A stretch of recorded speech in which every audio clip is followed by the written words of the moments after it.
Hey guys, it's Mama Steph, and I am in the kitchen today making something with you that I think you're gonna love and you're gonna wanna try in your own kitchen. It's called Mama Steph-Ep1-Patriotic All-American Cookie Bars, whatever you wanna call them. I just thought that was fun because, you know, we're here at Independence Day weekend. So you need something probably that you can make easily and take with you to a picnic or wherever you're going to celebrate, or just anytime. These cookie bars are going to be something that your family's going to love and ask for a lot. Luckily, they're easy to make. So we'll start by just telling you a little bit, step by step, how we'll make them. I'm going to get 1.5 cups of plain flour. And then we're going to add our baking soda because you want them to taste normal and rise and get thick and chewy. So you need your baking soda.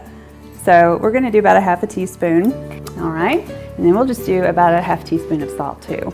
I always like to use sea salt. And then just give it a little whisk, get it all mixed up together. And you do this first, it saves you time when you're actually making the bars and putting it all together. So now we're going to work on our wet ingredients.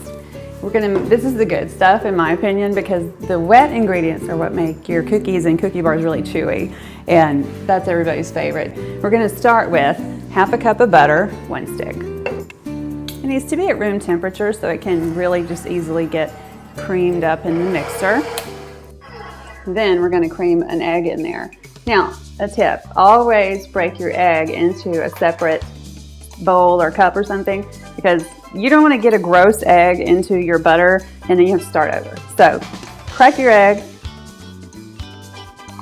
That looks like a good one. So we'll put that right in. All right. We're going to add 1/2 cup of sugar. Just 1/2 cup of white sugar.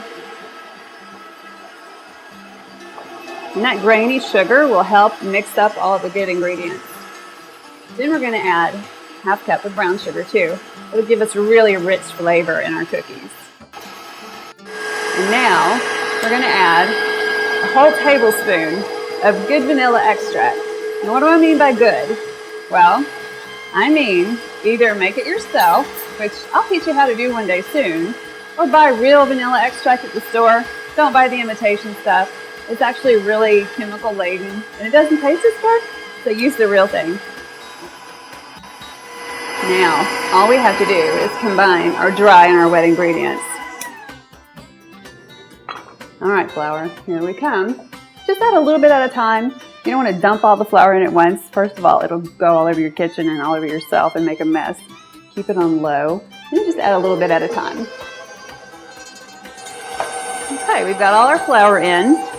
So now I'm going to scrape the sides down one more time and make sure I have everything down off the sides and off the bottom so that we have a really nicely cohesive cookie dough. Then we're going to add the good stuff that makes it all-American. Now, all we're going to add to make it all-American is good old blueberries. See, these are dry blueberries. You want dry blueberries in something like this that you're baking. They're going to add so much flavor, especially when they're baked. They get extra sweet. Then I have some dried cranberries. These are infused with cherry flavor, but you can use plain ones if you want, or you can even use dried cherries.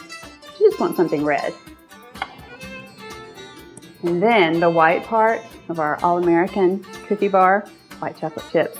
It's, you know, maybe a cup, maybe more if you like white chocolate. I'm going to start mixing it while I add these in. I'm going to crank it up just a little. And we're done. Because you don't want to overbeat your cookie dough. It makes it tough, and you don't want that. We're doing all this work to put good ingredients in. We don't want it to turn out tough. We want it to be chewy and yum. So just lower your little mixer bowl. Scrape all that good dough. At this point, you're gonna want to taste this.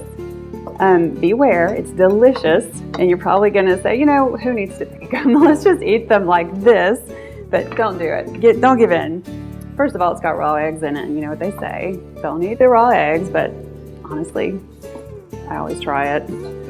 So far, so good. And I'm gonna come over here to my pan that I've got prepared.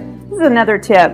Instead of greasing and flouring, put some foil in it. And then you can spray it with baking spray. The reason I do that is so that when the bars are finished, you can just pull the whole thing out and set it aside while it's cooling, and then you don't have a dirty pan and it's really easy to cut. You know, when you fight to get your brownies out of the glass dish because you don't have anything lining the pan, you don't have that problem anymore if you line with foil. We're just gonna glop, that's a really technical term. We're gonna glop some cookie dough in. Okay, and now this is another technical term, smushing. Smush it in. So, they're in here. I'm gonna put them in the oven now. 375 for maybe 25-30 minutes. It depends on the size of the pan that you use. So just watch them. When you start to smell them and they brown on top a little, they're about ready. All right, I'm gonna grab them out of the oven now. It's been about 25 minutes for my pan. Now come over here with me. We're gonna put them on the counter and I'm gonna show you why this is so handy to have this foil. You don't wanna burn yourself. Look. Just lift them up. How easy is that? You just pull them out of the pan. Pan can be put aside. You don't need it now. I love these. Now, just get a good sharp knife. If you have kids at home like I do, I have boys. They're going to want big pieces, but we won't make them too big right now for just us. So now we have our all-American cookie bars ready to take wherever you want to take them. Or just eat them for yourself. Well, you guys, I hope you'll try my all-American cookie bars. I'm gonna try one right now. And just remember, love what you cook. And cook for someone you love. Bye, y'all.